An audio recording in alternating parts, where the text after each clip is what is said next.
What is that? That not is on your end. my son off in the distance crying, I think.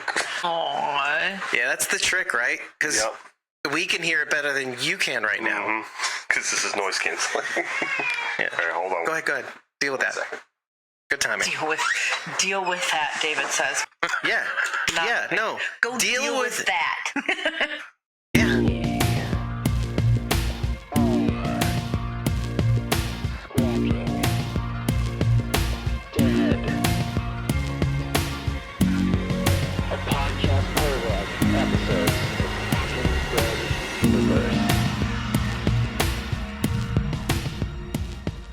We are Squawking Dead, a podcast pulverizing programs beyond the Walking Dead universe. Sometimes we give you news, sometimes we make you squeak. Most times we go deep. I'm your host, David Cameo, and I'm joined by... Squeaky McGee. Cosmo Mom 09. Blazy Gardner. And Rob at Rob Stuffin' Things. On the TikToks, and Walking Dead Head Rob on YouTube. Yeah, well, so you know. You can find Rob Stuffin' Things is the name of the channel. I'm pretty sure. You can't find it that way. Really? Well, then hard. I'm bad at social media, so let me fix that at some It's point. so hard. You know how long it took me to find your YouTube channel just to Rob Stuff and Things, Rob Stuff and Things, Rob Stuff ampersand Things. Well, this is what I need to know. This is what I need to know. I won in the end. I beat it. I beat the system, everybody. Lately, I've been thinking, when is the last time we actually had really good views on the channel? Because was it around the time when we stopped cursing? I'm wondering if that experiment has failed. Us not cursing? I think we need to bring back cursing. We need to bring back cursing. Apparently, the silent majority of people who just ran away after we started cursing, A, have never come back, and B, it's not working. David. So I gave it serious thought. Let's bring it back. Giving us permission to curse? Not yet. We have to have a discussion on our core channel. Are we gonna do it like they do on TV, and we get like 2 F-bombs per season, or Sharondy, give that some very, very considered thought. We have to have like an F meter and an S meter. No, because you're gonna throw them both out right in the beginning, and then we won't get any. No, I mean collectively. I'm not collectively, sorry, individually. we each get 2 F-bombs per season. Wow, she automatically assumed I'd be a tyrant about it. We only get one of these. Whoever and takes David's it first gets it immediately. Oh, You're me. like, we are effing Squawking Dead. See, I even said effing. But I'm gonna get beeping. I'm gonna beep it out so it's Beep funnier. It is funnier when it gets beeped, by the way. It is. It's even funnier when you bleep and it's not a swear word. I just want to say that they picked a particularly odd place to use their F-bomb in this episode.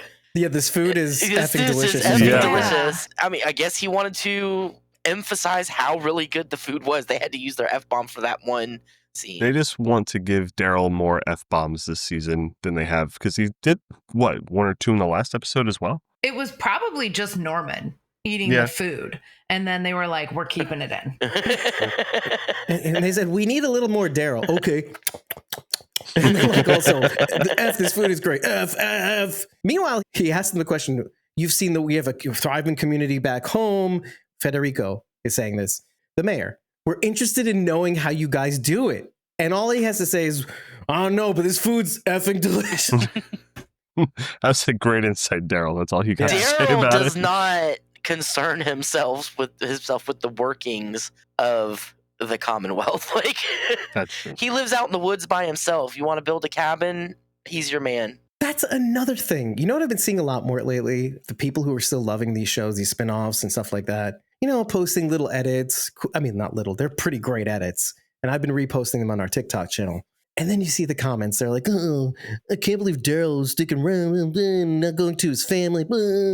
Like, did you forget that for 6 whole years, he was looking for Rick's body or Rick? Mm-hmm. Okay, so stop. You're lucky it probably won't be 6 years before he returns in real time. We hope. From this thing. Maybe. Who knows? Well, I mean, they only got 1 more season. I don't think they'll do a time skip, thankfully. If Isabel Hopefully. hadn't died and Carol hadn't shown up with an airplane, would he even have left? Because he seemed like he was making a life right there where he was. It's not like today where you can just jump on a boat or a plane and get home real quick. It's dangerous, as we've seen. We all agree. I think Isabel would have passed anyway. Would Laurent have made it without Carol? is the whole other question. Right. It's like something like Aaron used to say all the time, Aaron from The Walking Dead, what happened would have happened regardless. It's just like, what do you do now after this? Perfectly good wisdom. Okay, what happened would have happened, so let's move on. But also, it's a good way of excusing yourself from feeling grief, which is terrible. I just watched the episode where Jesus died today, and that's what he says about Jesus dying. The first time, yep. Well, I don't know if he said this also after he lost his arm. Oh, wait, sorry. I missed that. What did you say? You said the first time, and I said, well, Jesus only died once, so. Every day in my heart, David makes he dies faces a right little here. bit. Oh, my You soul. meant the first time Aaron says it. That's what I meant. Yes, that's right. Yes, I know. But I love the chance to make you look dumb, so. I don't enjoy making you feel dumb. Yes, you do. You shut No, I up. don't. You don't have to make me feel dumb. I just am dumb. I enjoy the prospect of making it funny. Yeah. I don't enjoy. And then immediately I'm like, no, poor Rachel, I'm so sorry. Like in Italian for some reason. I don't know. We're talking about Jesus. 'Cause I got I'm my here. spirit. Lucchese. Anyway, let's go kinda- back. In our merch store, we do have a refreshed version of our Walking Dead 11C designs, both our logo and art designs. I won't describe it. You can see it on the screen, or you can head to our merch store via squawkingdead.com, click the menu on the top left and choose merch, or you can get to the link in our description of our YouTube videos and stuff like that. I highly recommend you at least check them out. And just remember, if you are a Whispers tier member, after the first 2 months, you will receive a free classic t-shirt like Rob will after another 2 months and change. Yeah, I've only been. So check out that merch store, Rob, and see what's looking good. To dovetail to that, I am actually in the process of finally actually migrating our designs to our new merch store. The first half of that is going to be the arduous work of actually creating those designs. It's not even the designs. The way TeePublic works is you upload a design and then configure it for all the different things they have available. In Fourth Wall is where we're hosting our site. The way the merch store works there is you pick the item and upload your design to it. So just imagine a catalog of hundreds, literally almost 400 different kinds of products, and uploading that design to every product. So I'm picking a suite of like 12 or 13 items with which to actually upload each design, then configure it for each little product. So it's a bit tedious. I think they need to update their site to a little more workable. The plus side to this is the quality of the merch is top of the tier in terms of print on demand. I even set up embroidered designs of some of our logos, which is super cool. Think about it. Instead of a print situation on the shirt, there's an embroidered version of our logo in the middle of the shirt. That's yay big, about 5 inches diameter. On a hoodie, that'd be super cool. So that's being worked on. It is not available for viewing yet. Once it is, I've uploaded the refresh designs that I just spoke about, as well as the Walking Dead Daryl Dixon art design, the only one that we have currently, which is of Carol leading Daryl with a rope, a walker Daryl in the desert. And it says hope is lost in French. Rachel's giving me a look right now. Why are you doing this to my Daryl and Carol? I don't like it. Well, that's why we did it. At least it's not the other way around. Touche. I appreciate your silver lining. In sadder news, our friend Julie Brown passed. She was the owner and operator of Georgia Tour Company, which not only acted as a tour company, but she had a lot of merch and stuff like that from The Walking Dead and beyond, belonging to all the tours that she ran. We interviewed her about 3 years ago during that year's The Camp, during Memorial Day weekend. And for those 3 years since then, she had been battling a hard-fought battle against cancer. And, she passed. Let me read what the Georgia Tour Company account wrote about Julie. It'll explain everything. We're heartbroken to share that our beloved friend Julie gained her angel wings yesterday afternoon after a 3-year battle with cancer. She fought with positivity and courage, but her past several months were filled with excruciating pain. For that, we are grateful that she's no longer in pain. From founding the Georgia Mercantile in 2013, which was originally called, if you see our interview, she'll explain that was the original name, to rolling with the changes in the town of Sonoy and offering film tours for 11 years. Julie was an astute businesswoman who loved interacting with the Walking Dead fans who came from around the world. Many friendships were formed with fan friends over the years, and we know many will be very saddened by this news. With Julie's passing, our website will close and will no longer be offering tours. We're so thankful for those who have toured with us over the years. Some multiple times, we do plan to keep this page active, this Instagram account at the very least. And they do have a Facebook page, if I'm not mistaken. Hug your loved ones close, and please keep Julie's family in your thoughts and prayers. This was 5 days ago, actually, sometime between our last recording and this one. We're recording on Monday, September 15th. Yeah, she's amazing. She was so sweet when Bridget was interviewing her. And you could tell this is right around the time where things were starting to get a little rough with both them. Atlanta, what is it called? Peachtree Tours? What was the person who ran the Fun Film ATL account? Was it Atlanta Tour Company, something like that? They had already closed their page down. They had already stopped giving tours. The only thing left was like Water Tower Tours run by Stephen and Monica Sweet at the time. And she was hanging in there until obviously now. And she obviously gave up the store to the two cosplayer folks who ran it for a little while. Something Crazy. Oh, dang, that's crazy. Dang, that's crazy. They had they maintained that store. They had some of it for a little while, and then they took it all over, and then they relinquished it as well. Yeah, and then she was just running the tour company from her home at that point. And she would meet people in a spot and give them the tours and stuff like that. Rest in peace, Julie. Yeah. Your watch is over, and I'm glad she's not in pain anymore. Oh. If any other news, like any other GoFundMes or anything come up for Julie herself or anything relating to her passing, I'll be sure to pass it along, and we'll make mention of it on social media and also the next episode. And I'll see if there's anything else you can do for her and her loved ones. Andrew Lincoln is in a new TV show called Coldwater on ITV, and Robert Kirkman just signed on to do a Transformers comic. Oh, that was a long time ago. They just announced it in 2025. Wasn't Skybound doing a Transformer comic for a while now? Like, they've been promoting it for the last year. I feel like I've heard that, but I don't remember. In June 2025, it was announced he would be writing a new comic for the Skybound Transformers title. Okay. Yep. Yeah, they have been doing a Transformers comic for the last year or so, but I guess there's a different offshoot. Yeah, exactly. That makes sense. Especially in the Andrew Lincoln being in a new Very interested in that show. Yeah. Well, he also did theater very recently. Yeah. I forget exactly. Do you remember what that was, Rob? I don't remember the title of the show. It was something I've never heard of before. I just saw a bunch of clips on TikTok of like people showing him during his bows and stuff like that. Right. I remember it was in a round too. It was like in a circular theater. I saw a clip where it was him and someone else, and it was literally, they were pouring water on them like it was raining, like it was a scene. So during his bows, he's just soaking wet and almost like in his underpants and just like taking his bows. Apropos. Yeah. Rick Grimes in his underwear. Soaking Everyone wet. wants to see it. Exactly.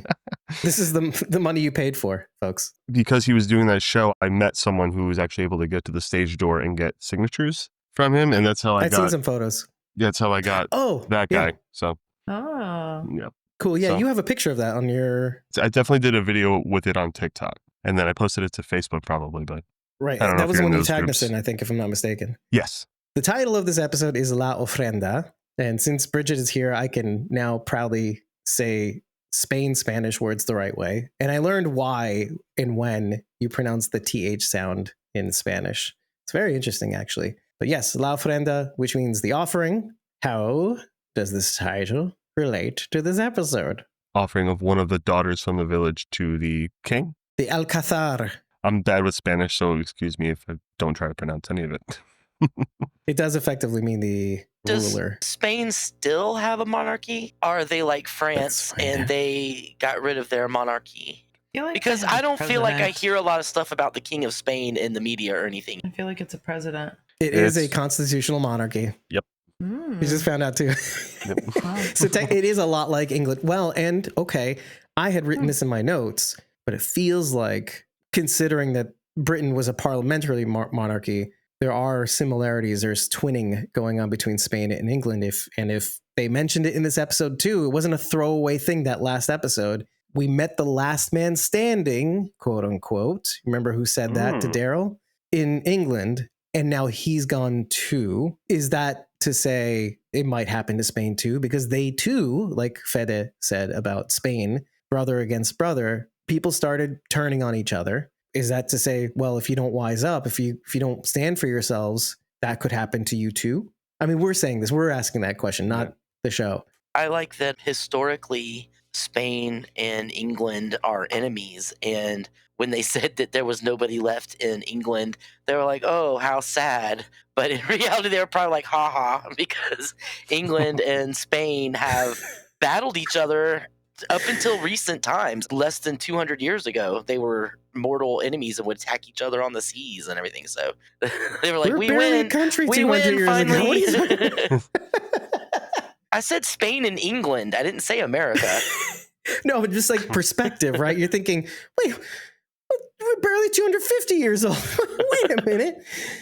But I see your point, and I'll raise you. I think when most people hear they couldn't hack it, all of them died. They'll be like, not us. Not us. We're too proud. We're too cool for school. Right? I don't think it's like a jab at England more than it's like, oh, that's because it's them. They're not us. And I think you kind of always have to say that about oneself. Yeah, not us, because you have to fake it till you make it at the very least. I don't think it's more of a schadenfreude thing, but it's funny to think about from the comfort of our own squeaky couches, right, Rachel? Mm-hmm.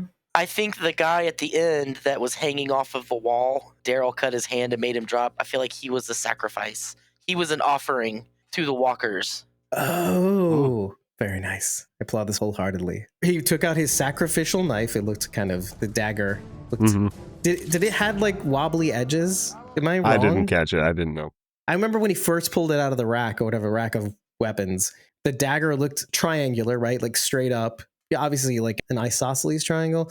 And it had like a warped, like a wavy edge on each side that was not unintentional. And then the other weapon kind of looked like, remember the weapons that, what's his name? Nico Tortorella's character in The Walking Dead World Beyond, the thing with the blade at the end. Oh, okay, yeah. It kind of looked like it that, looked right? like a stick with a blade on the end, basically. Yeah. Except longer. I noticed the curved edges on the knife. I thought when you were talking about that, Dave, I'm sorry. I thought you were talking about the handled weapons when you were talking about the curved blade. No, it was a dagger. Yeah. I did notice that. That was really cool. I feel like I should have looked that up because it looks pretty unique. Oh, it's like the Morning Star, like Daryl Little Morning Star in season 10. Much like probably in France, they have probably raided their antiquated weapon stores in their museums and such because you don't have the modern weapons. In this village, they obviously don't have the capacity, I would say, to make bullets. Maybe somewhere else in Spain they do, maybe somewhere like where the royals live or something. But it seems to me like it's more natural for them to use older weapons because they just don't have the newer things. I think some of these designs are based on the Alcázar is like, it references the castle. So it's not really the king of Spain. I'm going to bring it to the dagger, but Alcázar really refers to old buildings of Moorish design, which means like when the Muslims were in Spain and then subsequently tried to conquer Spain and called it Andalusia. So a lot of arabesque style homes are now called Alcázar. So it's very interesting. So is it going back to really the old ways or is it going back to anyway? So the dagger itself looks very Moorish in design too. So it sort of looked like that. Okay. It was very dark, so you really couldn't see it. And I can tell you, this is like a Yemenite blade. My parents used to have a blade like this. It's very Middle Eastern in design. But this is sort of what it looked like. That's the blade? That's the dagger I was referring to. Oh, okay. I have a small dagger, but the blade's not Curvy. Oh, like wavy. Yeah, like that not like one was. ripply like that. So listen, we're going back to the cultural things that we loved about the Walking Dead Daryl Dixon's first two seasons, or mostly the first season. So this is just like another avenue to look at more cool stuff. We got on this because of Manuel being the sacrifice for the walkers, etc., and for also Daryl's safety. We all make sacrifices to survive. And how would we have if we didn't? Like Fede was saying near the end, talking over Daryl and making that sacrifice during the... Anything else in terms of the offering? The burning of the masks that they put on the fire at the end. Yes, I'm so glad you brought that up. That's an actual thing. I was thinking about that too because they made sure to show them very prominently at the beginning when they walked into the city and they had them on the walls. There's a painting by Diego Rivera that is called The Offering. I read about it earlier and I'm not very into art, so I'm not going to phrase anything right, but basically it comments on the circle of life, how we always circle back around to the same acts and things, basically. But it is a painting by Diego Rivera, who is Mexican, not Spanish. Mexico is repopulated by Spain, so it's where I think in a manner of speaking, right? But we won't get into that. Sorry, my words were not my words were poorly chosen, so nobody get mad at me for what I said. That is not what I meant. No, I took an opportunity to make it funny. That's fine. I'll make it about me, and then everybody will hate me. It's cool. Diego Rivera was also married to Frida Kahlo, for anybody who's interested in art. Yeah, he was more known for murals, but he also did paintings too. I see. Actually, so there are two festivals that this references, and it has a lot to do with what you're talking about an offering, but why the offering? Like you said, things happen in circles. We often repeat things. Things are happening in cycles. I looked this up personally until I heard Fede say something specific. Let me do the thing that I researched first. It's the San Juan Festival everywhere in Spain. So June 23rd through 24th, people gather on beaches, parks, and squares and build bonfires to burn old things in the fire. And that symbolized purification and renewal. So basically every year you burn your old crap so that you can make way for the new crap that you'll eventually burn the next year. But Fede mentioned specifically Las Falas, and that references Las Falas of Valencia or Valencia. I said it wrong. Yes, they also had satire or satirical masks as they're parading around the squares and the beaches and the things. And this is based on an old carpenter's tradition. This is the very early roots of this festival. It was around spring. So they'd been working throughout the winter, and they had all these poles and stuff with lights on them and stuff like that to light their way during winter as they're building these big structures. Around March 19th, which is obviously spring, and for 19 days, they would burn the parots, the wood that propped up their lights during winter. They added more old things as well. Like, okay, as long as we're here, let's burn the old rags. Okay. The old things piled up and started to look like they were burning effigies of things. So people decided to burn effigies of things. The old wood used to be called parots, and the effigies that they started to burn are called ninots. This further evolved, and this was where it starts to get a little crazy, to remember how I mentioned mandalas? How a mandala is a beautiful thing that you make that gets erased almost immediately. Mm-hmm. So this evolved into temporary works of art that could cost upwards of millions of dollars that people would buy just for it to get destroyed later. Absolutely insane. So you're saying that the guy that paid millions of dollars for the banana taped to the wall and then ate the banana was just following tradition? Exactly. He was Spanish, and he was just following the tradition of renewal. And again, this is all about out with the old and in with the new. This is all about the cycle of renewal, making an offering to whatever so that your next year will be better. And he says, right after I researched this, hoping to be reborn and find new life, a better future before us. And this is as Manuel, the guy who Daryl sliced the fingers of to fall into the Walker pit, is Daryl stalking Manuel and his men. Any other offerings? Justina and Roberto offered up their chance to escape in order to help two other people. I think Daryl kind of took That was it. a little under duress. Yeah. But yeah, basically, instead of out with the old and in with the new, because right, Daryl and Carol's ass is really old. Yeah. It was in with the old, out with the new, essentially. How do you feel about that, everybody? Daryl offered up his arrows to save someone else in return for... And then he offered up his pistol in Roberto's face. Wait a minute. The offering that the king made for their loyalty, the gift of, it looked like medicines and alcohol to me. Yeah, I did see ciprofloxacin at the top and Cipro, Macallan good old whiskey. Cipro. Yeah, ciprofloxacin and Macallan whiskey. Very high grade stuff, McAllen. by the way. Okay. Yeah, I know. I might give up a dollar or two for McAllen. Okay, Rachel, listen, I thought the same thing, but then you pump the brakes and you're like, that is a horrible thought, is it? Anyway. I don't know. Maybe for some proper 12. Really? I like Proper 12. It's not Macallan. Now, I if do we're like talking it. Shankies, I'll hand over my whole family. Any more offerings? Well, I mean, Elena outed herself as an offering, a prior offering, and apparently she is with the purported... By the way, Alcazar is really just the institution. It literally means castle. In fact, the root of the word, the palace or castle, it's derived from the Arabic Alcazar and the Latin castrum, as in fortress. Colloquially refers to old Moorish buildings like the Royal Alcazar of Seville. In St. Augustine, which was settled by Spain in the mid 1500s, there is a museum there called the Light Tower Museum. It used to be the Alcazar Hotel before it was taken over and turned into a museum. And it was like a huge draw. It had an underground swimming pool, which is now a restaurant. But anyway, they've turned it into an art museum. Beautiful place to go. It does look like a Moorish fortress. It looks like a Moorish castle, the architecture. I'm sorry, it's the Lightner Museum. I figured Charity deserves to hear about the method of torture they used on the man was named Jaime, spelled Jaime. The man where's his daughter for the last 5 years that was used in the Ofrenda.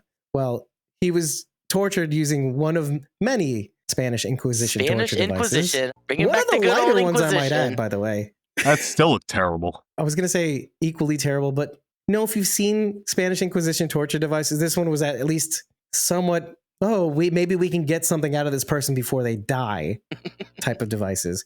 So yeah, Jaime, he's punished on what's called commonly a estrapado, also called a reverse hanging, also called a Palestinian hanging. The victim's hands are tied behind their back and the body suspended by the wrists. Obviously, this guy had a rope around his stomach as well, which you could see, because his arms would have been pulled up backwards and they would have been ripped out of sockets with all of the weight that was on there already. And that's exactly what happens. Dislocated shoulders. Right, Yeah. right. Rips your shoulders out. He said more weight, and that made me think of during the Salem witch trials, there was an elderly man named Giles Corey, and he was accused of being a witch, and he refused to go along with them in any way. He basically was like, F you guys completely. He was put to death by pressing, which is they laid him on the ground and put a board on him and then piled stones on top of that board on top of his chest until it crushed him. But every time they would ask him for a confession, he would just say more weight. So he went out an ultimate badass. And then that's what Yes, that made me think of. This guy was like, more weight. Yeah, and looking right at Guillermo Torres. I mean, the Spanish Inquisition was to root out witches, so it kind of fits together there. I thought it was just to torture Jews. It was, but, it was who am I to say? heretics, which included Heretics, that's a it. wide encompassing group of people. Basically anybody who wasn't a Catholic. Yeah, that really slims down a lot, by the way. I mean, they're easy to catch, the other ones. Anyway, so the other ones, like the ones that aren't Jewish, they're really like, are you not? Who cares? Yeah. Anyway, on a good day, this reverse hanging commonly does dislocate shoulders. Doesn't always, but yeah, mostly. On a bad day, if they're hung for more than an hour, it does result in death, obviously. Weights can be added to the feet, as we saw. And the whole making the rope go higher, I think, is more for dramatic effect. Because all the rope needs to do is suspend the person. They're already being held by their own weight. So them like just going, Just exhausting themselves for no reason. Exactly. So what really bothered me, even though I know it's fake, is the guy just slamming the rocks down on the thing, not like gingerly putting the rocks on the, because it's just like the slam. It's like, okay, why? Stop. It's just too cruel. So yeah, those who survive suffer permanent yet invisible damage. So like a lot of people, when this happened, the church at the time said, oh, well, I guess he's not hurt. He's not bleeding. But no, meanwhile, the dislocated shoulders, permanent damage to the arms. Most people never regain feeling in their arms. Most people lose the ability to operate their arms again. Very cruel. And all for what? Is challenging authority, which is a good mirror for Daryl. Rob and I were having a small discussion before everybody came on, and we were talking about Carol piping up after the dinner and questioning the traditions. And During how the dinner, Daryl was like looking at her like, shut up, Carol. And Daryl learned his lesson about questioning the people that have you in their power with Negan, because look what happened when he spoke up. It cost Glenn his life. So while Carol is there like, oh, what do you guys, we're here under your protection and your care, but we don't like what you're doing, so why are you doing it? And he's over there like, shut up, Carol. This food is great. This food is so good. Thank you for your hospitality. I love this conversation because I was going to go the whole other direction with this. Daryl frustrated me to hell this episode. Because I'm looking at him after everything he's been through. The thing that we love the most about Daryl, besides the fact that he doesn't want to go home for some reason, as most people criticized, was that, okay, while he was here, he was reticent to make an impact. But while he was in France, he made an impact. He saved a child. He tried to save people wherever he went. He tried to right wrongs. Now that he's here, none of that. I love that. It's frustrating, but I love it. Because what was one of the biggest critiques? Sharon, you and I were the most vocal about it. What was the biggest critique that I had in season 11 as it pertains to Daryl? What was the biggest one? And it's a 4-letter word. It's a name, and it involves Daryl. What happened in the second trimester? Yeah, Leah, that's right. We were all kind of like, well, what now? Where are the ramifications? Well, we were worried about the ramifications after Isabel also. And I think this is what's going on. Daryl's thinking, I stick my neck out, I get involved, and the people I care about die. Mm-hmm. I don't even know if Laurent is alive. So I feel like that's a lot of what's going on here, but I'm curious to know, first of all, if you guys felt similarly. Let's take their stuff. I'll only take a little bit. Oh, the crossbow is an icebreaker.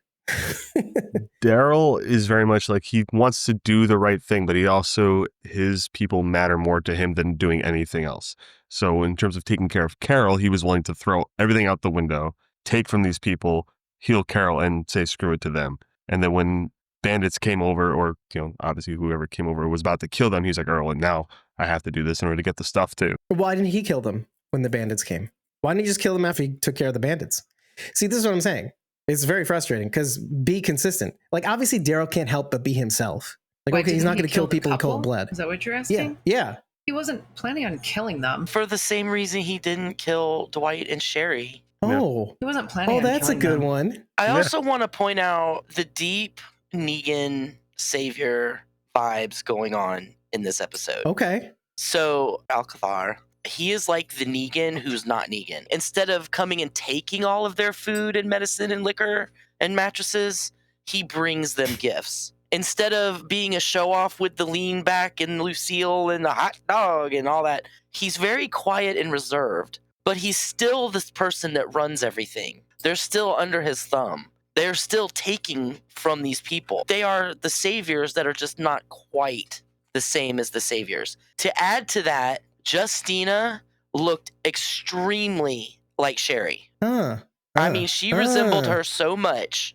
Maybe that's another reason Daryl didn't really speak up and go against these people, because she reminded him of Sherry with this being like the saviors. We come when we want, but instead of taking your things, we're going to bring you food and we're just going to take one of your girls. Let's not skip ahead. What did he do with Sherry and Dwight that he didn't do with Justina and Roberto? He let Sherry and Dwight live so they can escape. I think that's what they were attempting to do, right? Yeah. Or not escape necessarily, but they ended up being caught by Negan. Whereas here, he brings them back to quote unquote Negan. No, I didn't even catch the that institution parallel. is. Me neither. Yeah. Amazing. Yeah. That was one of the things that really frustrated me about Daryl this episode too. Mostly in that scene. I understand he's trying to get help for Carol, but he's not really listening to these kids. This is not the place that you want to go to get help. He's so hyper focused on getting her help. There's just not even another option. You're running away from this place, so it must be awful. Where are you planning to go? Why not help them get to the next place and look for help there instead? And him pulling the gun on him, I'm like, wow, ooh, this is Daryl, calm down. I love what you're saying because he feels it's necessary because it's Carol. We all agree that it's because of Carol. I doesn't want to lose his understand. only person he loves here. I understand the motivation, but the execution is... Well, as soon as he heard not Sherry say that her grandma was a healer, he had blinders on. He's like, that's where we need to go. Right. And he did it why? Because he needed an introduction, right? They don't let in outsiders. And so that's the price, is that he brought them back to get in there. Now, wait, because once he gets in there, to dovetail what you're saying, like, did he have to do that? Did he not have to do that?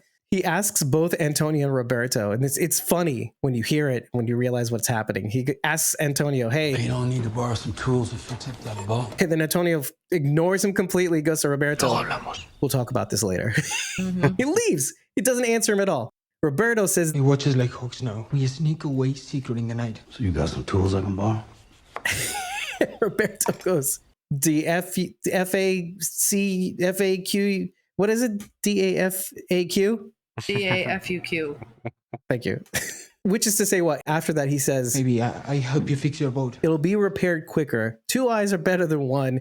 And maybe, just maybe, you can take me and Justina away so that we can be together. And he goes, F that noise. I don't want anything to do with you people. I want what I want. I'm gonna sacrifice it on the altar of. That's the offer, like you said. That's an offering. He offered Justina and Roberto up so that he could get what he wants and screw anybody else.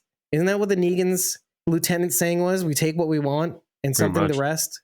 That's what it was. I think that's what they said. No, it was Jadis. She said, we take, we don't bother. That's sure. There you go. So he's a trash person. Oh wait, we knew that already. Yeah, for sure. It's a different kind of trash person. He actually speaks somewhat English. It felt a little out of character for him. In character that he's so concerned about Carol, but his actions were really like out of character for Daryl, which we've seen before. He's stepped outside himself. I think in a situation that they're in, because he's so worried about Carol's health because she's depleting rapidly, it's going to make him act out of character. He's going to do things that are rash because he's going to that area in mindset. I've got to do something. And the argument can be made that he just wants to get home to Laurent as well. The faster he gets Carol healed up, they can get on the boat, they can get back to Laurent, find out what happened. He lucked into finding people who spoke English.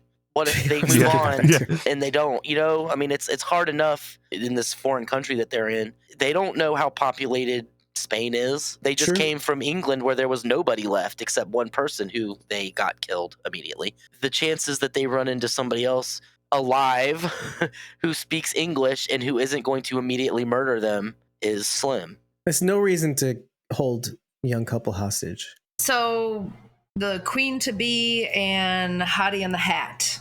Elena and Path. Whatever. I like my names better. So one syllable is easier. Lady with the hat? Hottie with the Hat. Oh, Hottie with the hat. Oh, that actually has a ring to it. Yeah. Did you write that down? No, it just came out of my face right now. So the queen-to-be and the Hottie with the Hat. Queen bee. Love each other. Yes, they're not just friends. Like they're an item. No. And know each other too. Oh, for sure. Like knew each other way before. Okay, I just wanted some validation on that. No, I got that vibe. What I'm more interested in is where do you think the daughters are going? What are they doing with the daughters? I had an idea, but I have nothing to follow it up with. I think it's what Negan was doing. They're going to be the wife of the Alcazar. You mean Guillermo Torres? And he wants a new wife every year. Right. Negan didn't need 15 wives, but he had them. It's the same thing. They get to go be the queen. They get dresses, and I'm sure they get more than the most normal everyday people do. You know, they get fine cloth, and they have good meals, and they get whatever, treated well or whatever. But they're still subject to this guy. Where Federico says as and much. You see when the guy that questioned them at all about it gets hung up by the arms. Jaime, right? Yeah. To me, that seemed like over the top. The punishment? Yes. Yeah, pretty much. If he hasn't seen his daughter in 5 years, I would assume she's dead. I had a lot of thoughts going through my head as to why they want the daughters. What are they doing with the daughters? If she was taken as a wife, why not grant her, if they're coming back to her village, why not come and visit her dad for the weekend? She's under duress already. They'll kill her if she doesn't come back with them. What does that lead you to believe, though? They're not there anymore. I don't think this queen was from the village that we were in. She was from another village. Right. Correct. We know that much. I think they're either possibly being sacrificed in some sort of ritual, some sort of, I don't know, religious ceremony. I don't know. Quite possible. I don't know all the I'm things. all ears. Maybe they're being sacrificed for protection. They might be being offered up to the other tribe, the guys with the horns that we saw in the last episode. The barbarians we saw. Mm-hmm. Okay, that was sort of my next thought is we also know there's other communities, villages, other places. So maybe these daughters are being... Alliance. Yes, they're being offered to other communities as, oh, look, you know, you get this and a bottle of...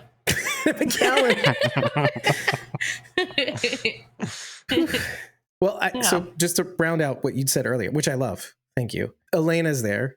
Queen Bee, whatever we'll call her.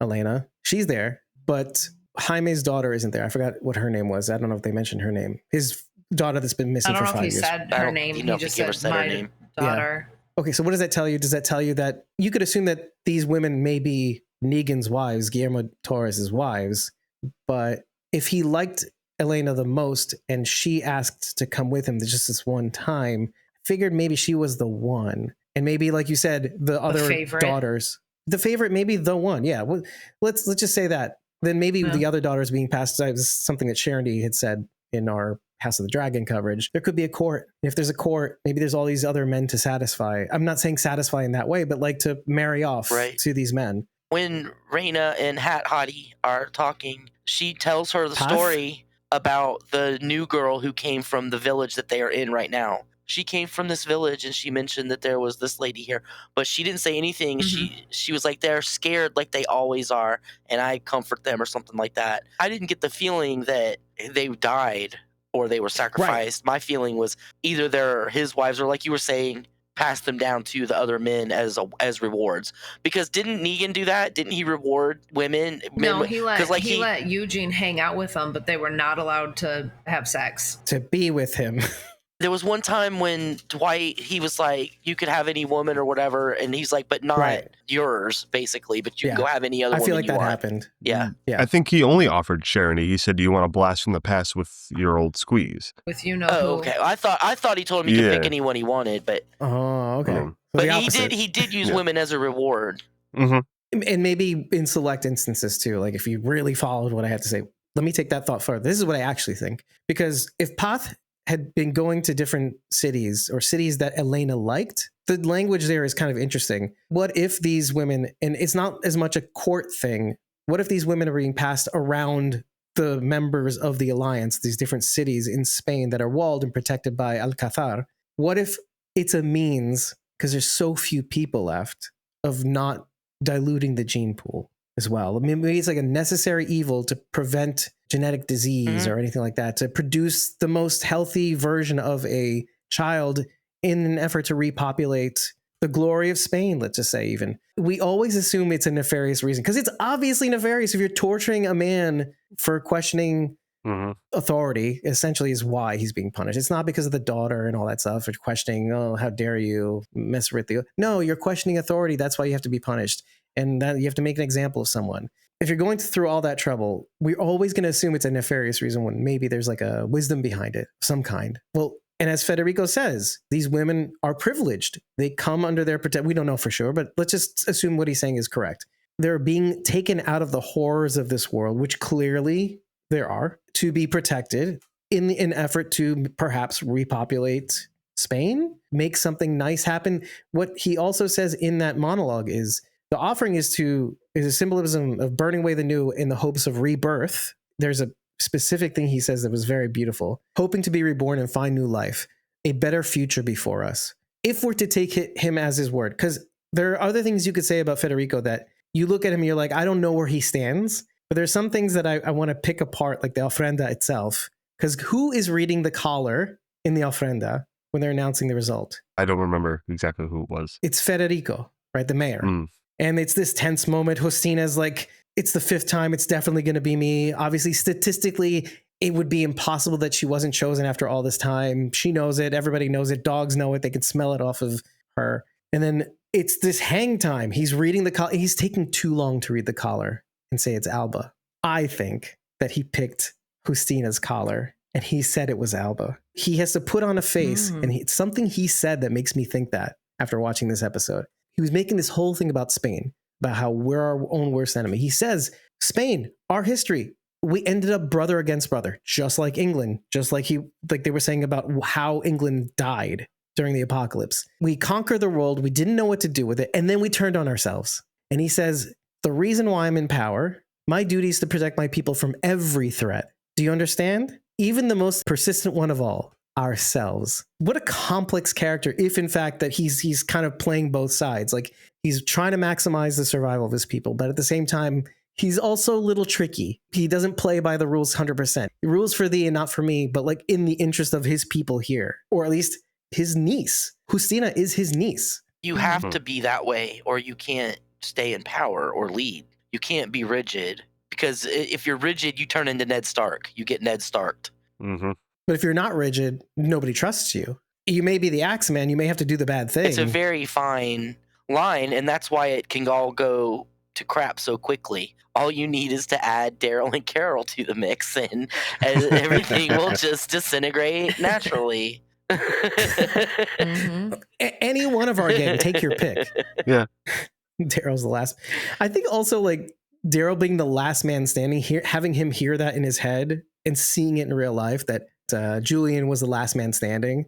It's not all that it's cracked up to be. And so having seen him died and knowing that that might be his fate, it's pretty lonely, I think. And so I don't think he wants anything to do with anybody. If that's my fate and everybody I meet is going to end up eventually dying, except for the people who were back home, let's say, they seem to not be able to die, plot armor and all that. Well, then let's get home really quick so I don't have to interface with all these other people and their business and whatever. But what did you think about what I said about Federico? My first impression of him initially was he's the bad guy, quote unquote. But paying attention to some of the words he said and the collar thing, I'm not saying that that's what happened, but I'm saying I'm starting to think that that is what happened, that he is protecting those closest to him while trying to follow the rules. I don't know. He's basically Ezekiel. He's trying to balance. There's even another parallel. We have the pigs. Instead of them taking pigs that have been fed Oh my God, walkers, they bring pigs that are healthy, and because they brought the pigs with them. They bring the pigs, and that's what they put the girls' names on. Which I do highly object to that. Making the girl, Okay, I had a putting the feeling you'd girls' say names that. on pigs. He's Ezekiel. Dude's got a cat. What is it with Carol and dudes that have cats? Well, that's Antonio. Did you notice a little spark between her and Antonio? Like a little, like I did. But anyway, Like a little what? you know. Like a little hall? Yeah, they just had like a little thing. She gave him a little smile. I feel like Federico is like Ezekiel. He's got this home He has that a cane, too. he's trying to balance against the Alcazar and keeping his people happy. That's what Ezekiel had to do. He had to I see bend it. to them and do what they wanted, but at the same time, he also made sure to take care of his people. He spit in his food, basically. Instead of spit, it was walker meat, basically. That's a great continuation of the parallel between this series and The Walking Dead proper. I really didn't catch any of that. That's crazy. I didn't You either. guys just can see so much more than I can sometimes. It's crazy. This is why it's not the Dave show. If it was the Dave show, run, hide your kids, hide your wives, unwatchable. Hide your Sharing kids. these insights. I'm gonna say goodnight, you guys. She couldn't hack it. Falling asleep. I'd like to say I hope they get the F out of Dodge before anybody realizes what Daryl did, but then we wouldn't have a season. So obviously everything's gonna get screwed up. Well, I mean, Yeah. Daryl took out those 3 guys before anyone knew they even went after him, so they're not going to know who did it, right? No, they But probably will. they'll see Manuel's hat and they'll be like, "That's Manuel's hat. Oh, They'll who know. killed him?" Somehow they'll know. Yeah, and then they'll get into trouble. And who are these men? They're Guillermo Torres's men. It's the same guys from the Jeep we saw at the end of the first episode, who ends up bugging the couple, and it's and so you can go, Rachel. Sorry, I was going to bring up something relating to that, but Good night, you Thank you, Rachel. guys. Night, have Rachel. a good one. Thank you for Catch coming. you on the Thank you. flip side. Good night, Rachel. Indeed. Love you. Night. Love you. And then 3. So on that note, great that you brought that up because I was going to go quickly past it. Why did the men want to kill Justina and Ricardo? Why? They said because they'll tell. Who cares? What will they tell whoever? If it's Solaz del Mar or whatever. Who cares? You have to remember who these men are, though. If they are with Guillermo Torres, and they're not supposed to be there, maybe. Yeah, maybe not. Maybe they're doing something. And if they happen to be, let's just say you take them at their word or you don't take them at their word. Let's say they get accepted by, okay, maybe they're not from here, they're from Santiago, as he said. What if Solaz del Mar, they take them in? Well, then they'll tell them about the soldiers that harass them on the road. And they'll see them too, because that's where they're headed. Maybe they shouldn't be out there. Well, let's say they're going elsewhere. Who cares? They'll hit in a Lions town. They'll say they saw these soldiers out there in the middle of nowhere. The word will get back. And then, so what were they doing that there? Manuel, he's a bag of poop. And now he's a dead bag of poop. But why was he out there? Why was it so bad that he was caught with his other men out there? Right? He was the driver of the Jeep. But why was it so bad that he got caught out there? And he had to have gotten caught because he came back without 3 other guys. Right, exactly. And then found other guys to have dinner with, basically. Obviously, nobody knew about this. They didn't tell Federico and Antonio. They said that they were saved by a bunch of bandoleros, right? Some bandits on the road, but they didn't say who it was. And of course, the only surviving bandolero was the driver, whom didn't see or recognize Justina and Ricardo because they were on a different table altogether, right? Good thing, because then they saw Daryl on the main table with the big head honchos like Guillermo. All this to say, don't keep your eye off of the reason why it was so bad that they were out there. Reason enough to get Justina and Ricardo killed, to make Daryl take Justina and Ricardo back. So there's something more than just this royalty trying to take these women back. They're doing something else on the side that's not part of the system. Yeah, it's gotta be. I'm not going to make leaps on what that is, but let's not keep our eye off that ball. And that these people probably deserve to be killed, even though Daryl's like on a warpath and wants to kill everybody basically now. What's the deal with that? I don't like it. I think he just wants to get the F out of there. Yeah, but at That's what just all of price? You're killing a bunch of Laurents. Anyway, I don't know. I mean, if you had to take a guess on what they were doing out there, what would you think it was? I don't know. Did it have something to do with the big slings of walkers that were in the trees? Okay. Do you think that might have been their doing? Possibly. I don't know exactly what the purpose of those. I mean, we don't know what the purpose of those still is. When they first go to the village, Hat Hottie is herding Half. walkers into the holding cell. So it could be Mhm. it could be that they trap them in the nets and then bring them to the village to use. I guess they're using them as protection or whatever. Like they're like a moat. They're like the So tower. she says, yeah. The tower moat. Mhm. Which is also very savior like. I will say this. I will tell you what I think is happening, maybe, but I won't tell you why. I love that you said that, Rob, because let's just say these men, Manuel, who all work for Guillermo Torres, who's Alcazar, like the castle, the royalty, the palace, if they're the ones putting the walkers up in the nets in the trees, and there's something that I saw in the trailer leading up to season 3. I mean, do you remember what I said about the nets in the trees, that they have a trigger that might throw them? Oh, Like right. toss them like a catapult? Mhm. Okay. What would they use that for if not for attacking a town? Mhm. And what is the goal? What is the Ofrenda about? The goal is to take a childbearing woman. Obviously, you have to be childbearing. Take the one woman out, right? Just one. Negan, just one is all we need to make an example. You take the one out, keep her safe, kill all the rest. Why? So that what is this, like a selective breeding program? And then we only breed the desirables, something like that? Because clearly, Maybe. if you catapult walkers into a town to take it down, what's the purpose? And like Sharon said in the last episode, what would farmers do in times of strife, in times of a warring faction? They would bring all the farmers and all the people from the outer lands and bring them into the fortress to keep them safe, right? Well, what if Alcazar is doing the same thing? He's demolishing the outer towns to do the same thing that they did in London, to cordon off everything else, keep them centralized in England. It's like a mini CRM or maybe a major CRM. They tried to do that what the CRM did. You concentrate yourselves with a body of water in the surroundings. You have like some sort of system on the inside. And he's trying to do the same thing England is doing. Geographically, that's feasible because the geography of Spain is, they're not an island like Britain, but they do have they're on like a neck. Like there's 3 sides surrounded by, well, 2 sides surrounded by water, 1 side surrounded by Portugal. But well, they have the but there is there's a neck right there that they would have. You could set up some kind of a boundary there. And actually, I believe most of that is the Alps. Andorra is mountainous and other areas like that. Do you remember when I said Alcazar is commonly referred to Moorish fortress castle buildings, whatever? Old Moorish buildings. Well, the most famous version of what would be considered Alcazar would be the Alcazar. I said Alcazar de Sevilla. That is a whole village surrounded by a wall, if I'm not mistaken. And if Alcazar is in like a walled city of some kind, that would kind of explain maybe perhaps the game plan. Demolish all the other towns, all the other countryside, do what England did. There's no people or walkers. What?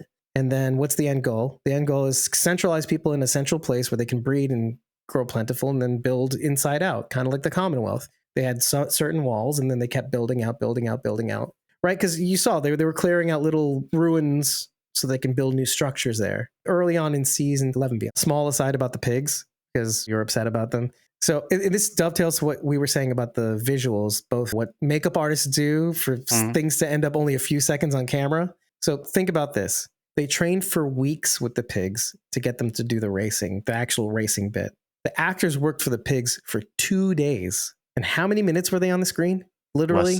Less than 1. Less than 2. Yeah. Something like that. Yeah. Less than a few minutes of screen time. All of that work for that. It just boggles my mind if you think about it. So all of that work just to get these few frames of shots that span however many times. They love the pigs too. You should be happy to know that they're all trained pigs that live a happy life, hopefully. That's good. Maybe.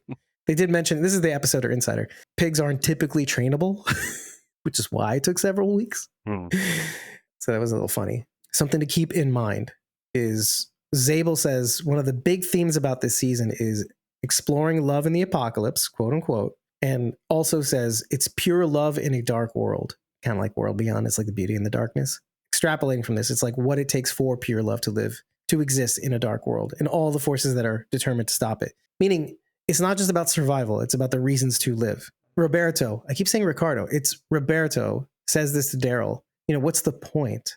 Carol wakes up in the morning, right? Remember how you were saying how Carol was making eyes at Antonio? She wakes up in the morning. What's the first thing she does?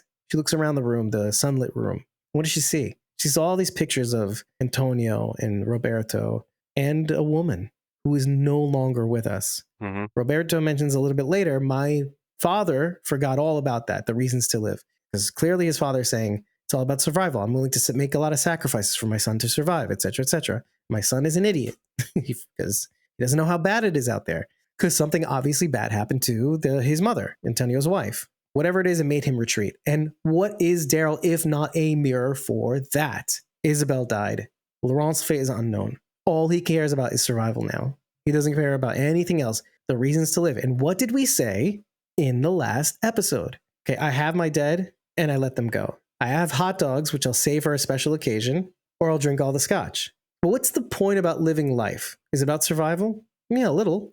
Is it about enjoying things while you're alive? Yeah, of course. Mm-hmm. Saving things for a special occasion? Sure, of course. Delayed gratification? I'm for it. But what is all that? What's the thing that keeps the world go around? Isn't it love? Who we get to love? Without love, you're kind of just drifting. So exactly what I was about to use. Drifting.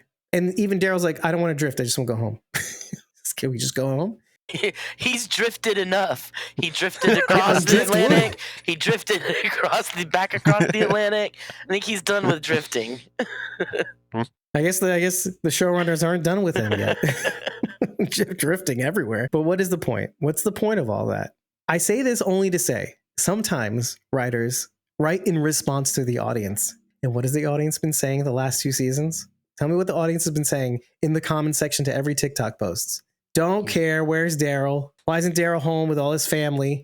This is a response to that. Oh, you want Daryl to go home? Okay, he's going home now. The only thing he wants now is to go home. This is what you get. I don't like it. I like the idea of it, but this is gross. This is gross. Well, this is what it takes, everybody. This is what it takes to go home. You get a disconnected Daryl. I like that with the Negan parallels, they're making the point that even when you go to a different country with different traditions, the people are still the same. People are the same all over. Yes, they may have differences about little things, but in the grand general scheme of things, people are the same and they're going to do the same things no matter where you're from. Oh, yeah. Human nature doesn't change. On it. Yeah, our incentive mechanisms are the same too. We want love, we want to protect, we want to rule, we want to dominate for whatever reason. Scarcity, abundance, survival. We want 15 wives. I get it.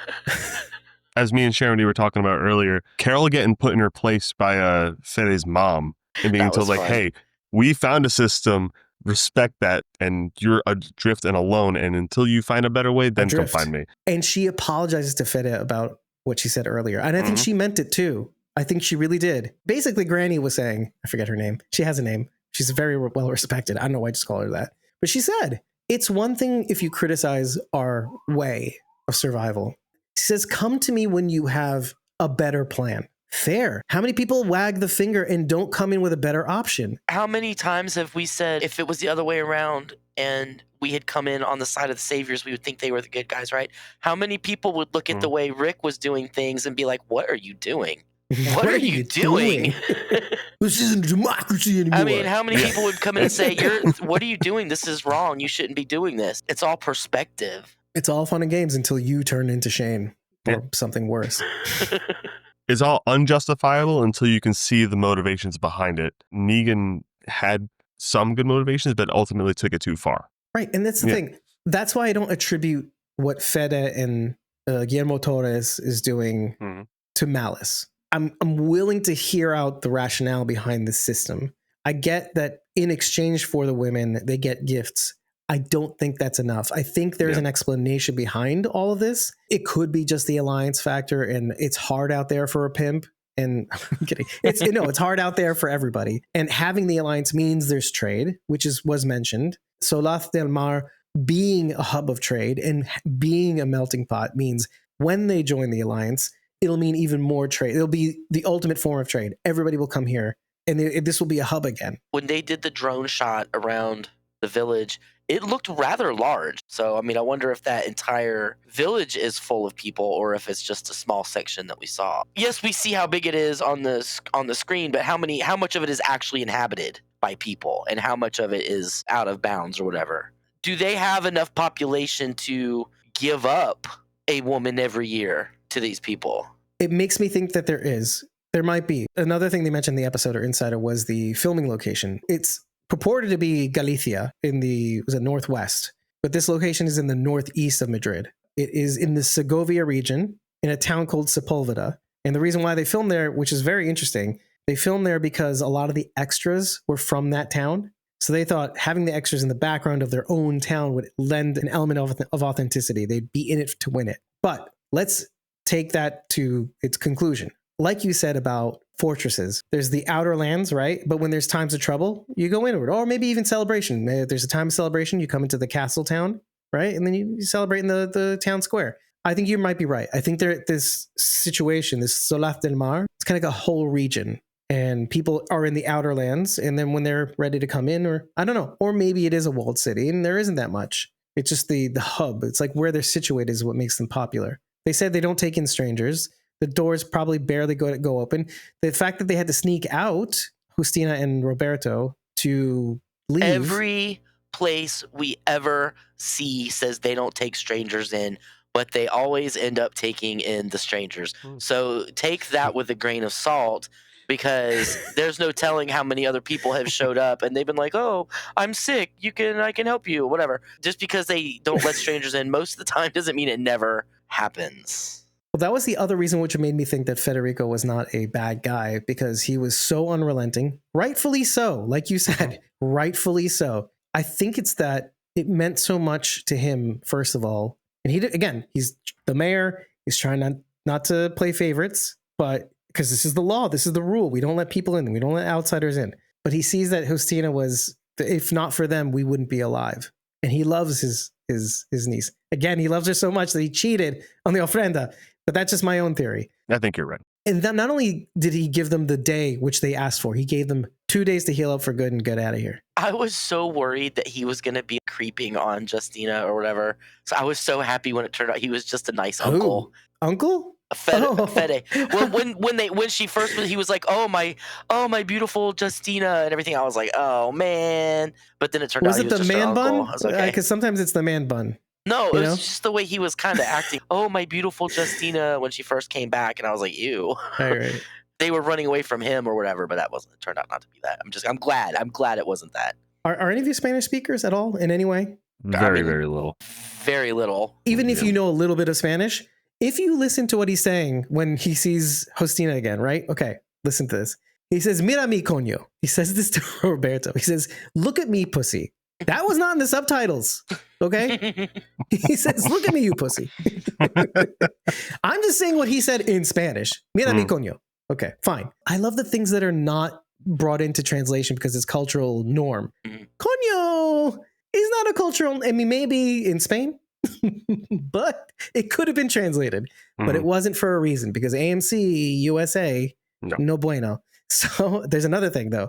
In the same sentence, or like in a following sentence, he says to Justina, "You almost got killed, mi vida, my life." That was not in the translations. I just love little things like that give, if you are a Spanish speaker, it gives it color. If you're American, sometimes you want to just get to the point, which is why they didn't include it. Probably less is more. I love the mi vida, my life, which gave me like more of an insight into how he regards Justina. She means a lot to him in ways he does not say in the English language or in subtitles that you wouldn't know unless you were a Spanish speaker.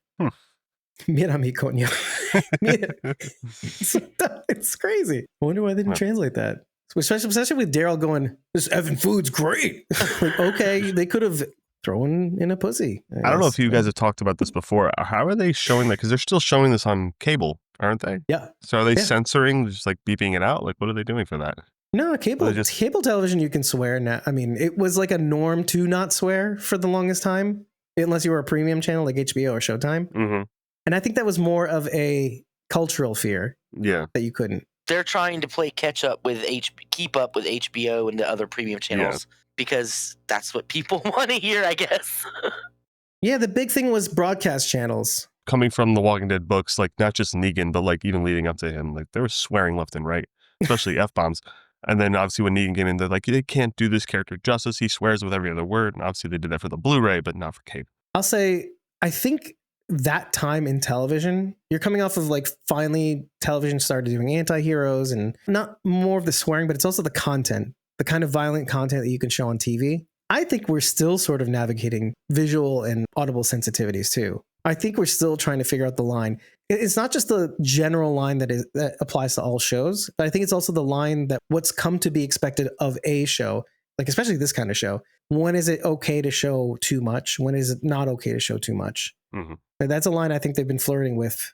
Not greatly, by the way. I think they tend to show not enough. After the lineup, so many people quit watching the show that they had to tone it Exactly. down. 4 out of 5 people, if you ask them why they quit watching the show, it's the lineup. That was a little too far. Right. And so what do you do?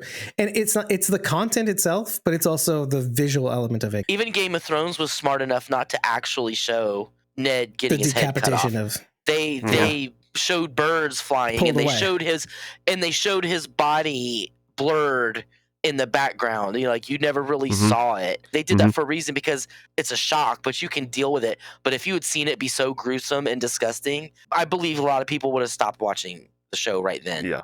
Because it was it would have been too much. Yes, people want to see violence and stuff, but you have to have a limit to what you show people in general. Not to wax philosophic on something that's happened a long time ago, but I don't think they had a choice. They were damned if they did, and they're damned if they didn't. Because if you pulled away, did they have to show Glenn and his eye popping out? There's an argument for that, but at the same time, that's not the point. The point is that you need to feel this. This is super shocking. This is super horrible. And pulling away would lessen the impact of how horrible it was to lose someone so precious to you. Again, they just went a little too far. Like you could show Glenn bloodied and calling for Maggie and all that, but the eye was just too far for most people. Like that was just too much. And I get it because like that's one of the reasons I never watched the end of season 6 or most of season 7 anymore. Because I hate that so much. Now, had it been a bad guy character, people probably wouldn't have cared as much. But since it was you have to balance that too. Would anybody cared if we'd seen Joffrey's head get cut off? They would have been cheering in the streets. Right. A counter to that is Oberyn Martell, who was a fan favorite, and they clearly showed his head smushed into pieces. Yep. They could have pulled away, but you started to like him, and they wanted to take him away in a spectacular fashion.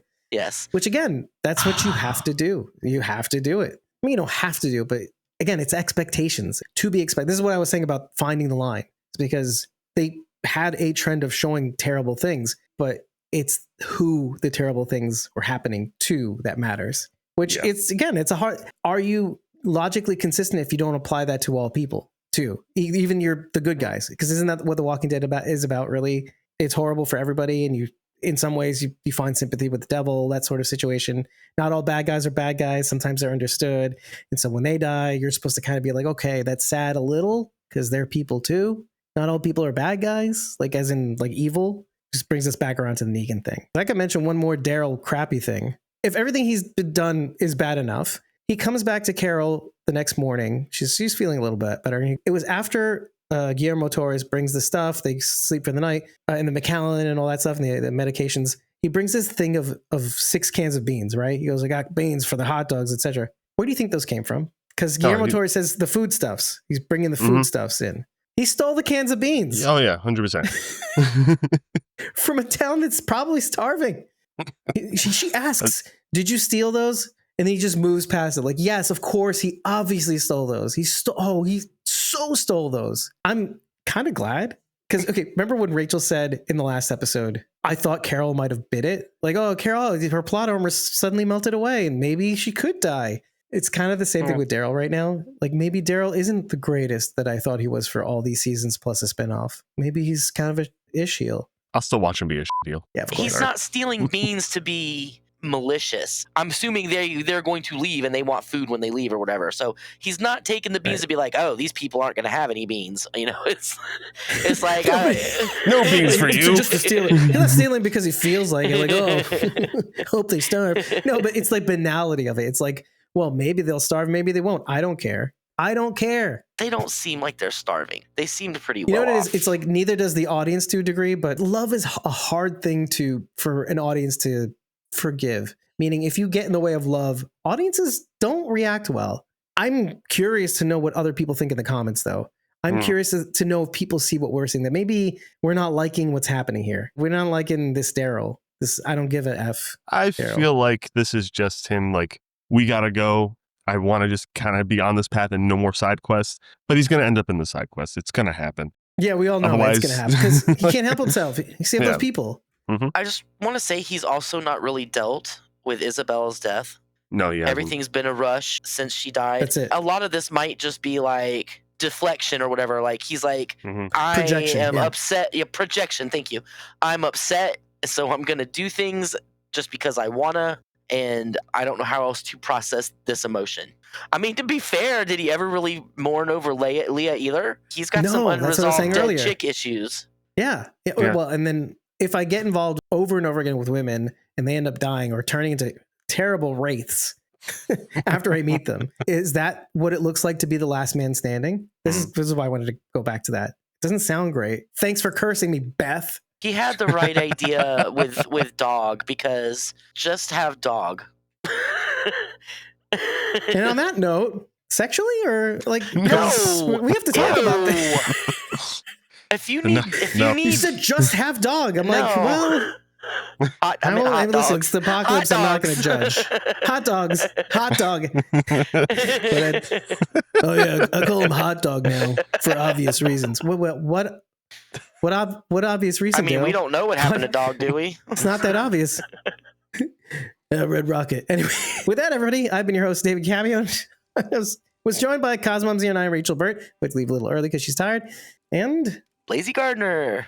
And Rob Lucchese at Rob Stuff and Things. And I will fix my YouTube and we'll get that sorted out. That's right. That's right. You don't have that much on there anyway. I did take a look at it. Yeah. So it's just worth it. Rob's, I don't know if you can do underscore on YouTube URLs, but try. I don't know. We'll see. But you can do Rob's Stuff and Things, and and you'll see Rob's credit at the end of every episode. Yay, because he is a Whisperers tier member, and you could be a Whisperers tier member too if you just join a membership tier, and then you can show up on camera, mic, and lending us your insights. They're wonderful insights because it's bad to be the Dave Show. Take care, everybody. We'll see you next week to discuss the third episode of The Walking Dead Daryl Dixon's third season. This was a great episode. Thank you so much, everybody.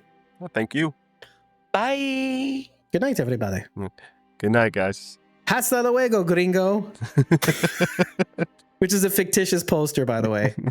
Thank you so much for making it to the end of yet another episode of Squawking Dead. This one discussing The Walking Dead Daryl Dixon's second episode of season 3, titled La Ofrenda. And if you like what you've heard, head on over to ratethispodcast.com/Squawking Dead. 5 stars and an eggplant is all we need to know that you love us. But think about telling us what you liked, telling us what you didn't like, tell us what you think we might have missed. Just remember to tell us after every single episode. It really makes a difference in the podcasting universe. It allows us to reach more great people like yourself in order to create even better show, which if you do like this show and want it to continue and want it to do bigger and better things, that's a really good idea to do. And if you really like what we're doing, you can tip us on ko-fi.com/squawkingdead. When you do, you'll get forever access to our Discord, as well as 30 days access to our unedited episode recordings and my pre-squawk insights, of which this episode had many that we couldn't get to, among which were the churrasco scene and the significance of each delicacy that was offered to Daryl and Carol from Antonio's Grill, as well as the famous Spanish figures that Federico mentions near the end of the episode, like Cervantes and all that. You could always look these things up yourself, but there's a reason why you tune into us, and I don't want you to miss that. A tip will get you access to that, but if you are interested in taking your support further, join a membership tier for as little as $4 a month. You'll have more access to our Discord, aka more channels, as well as a whole host of other perks, like even the Walkers tier, the lowest tier, will receive their names in the credits visually on each video-based episode. And speaking of our supporters, Whispers and Survivors receive their name spoken out loud and in the credits at the end of every episode, starting with the Survivors tier, but skipping it because we don't have any members. They receive access to our core channel, as well as a free classic t-shirt every year for their junior producer support. The core channel is basically where we discuss all our cool behind-the-scenes development conversations just between us hosts, as well as any future endeavors that we want to engage engage with that aren't ready for public consumption and discussion just yet. Moving on to our Whispers tier members, starting with the man of the hour, the one who joined us for 2 episodes in a row, Rob Lucchese, who you can reach on TikTok via @RobsStuff_N as in Nancy _thangs. And of course, @Walking Deadhead Rob on YouTube and @Kim.Rowley, the number 1 on Facebook. Really eager to get the 3rd episode down. As I mentioned earlier, you can get our designs via our merch store on YouTube. The link is in the description, and you can always head to our merch store when you head to squawkingdead.com. Tap the main menu on the top left and choose buy merch. I am working on our new merch store, and if you want to gain secret access to it in the meantime, there is a way to do it from our website, which I will not say. Somehow, some way, there is a way to access the designs that are currently configured there now. But in the meantime, I am very, very excited to get those designs up. I am very excited to prepare even more cool things. I highly suggest you check out our membership tiers, as I put in a lot of work to bring a lot more value into slimming them down to 3 tiers, making some of them half the price, adding the ability to join us in episode breakdowns in the Whispers tier, something that we've never done before, but flirted doing it by way of convention announcements, having you, the Whispers, live with us when we break down the news coming out of conventions, reacting to it in real time. But being a full-fledged junior host is a new thing for Whispers, and with just a little extra via that tier and a free classic t-shirt after 3 months, I thought it was a really good idea. I think you should check it out, and if you've been flirting with supporting us before, I think it's a great perk to have and a tier to join. You'll be among many of the elites having access to basically everything except for one thing, which we've reserved for our really dedicated supporters. In any case, I look forward to seeing you and hearing from you real soon. Again, if you have anything to say it in the comments, and your ratings. Like this video wherever it is able to be liked. Share our clips and maybe even our full episodes if there's anything that had interested you and rocked your body and mind, but mostly your body. And just remember that we, you, me, everybody are squawking dead.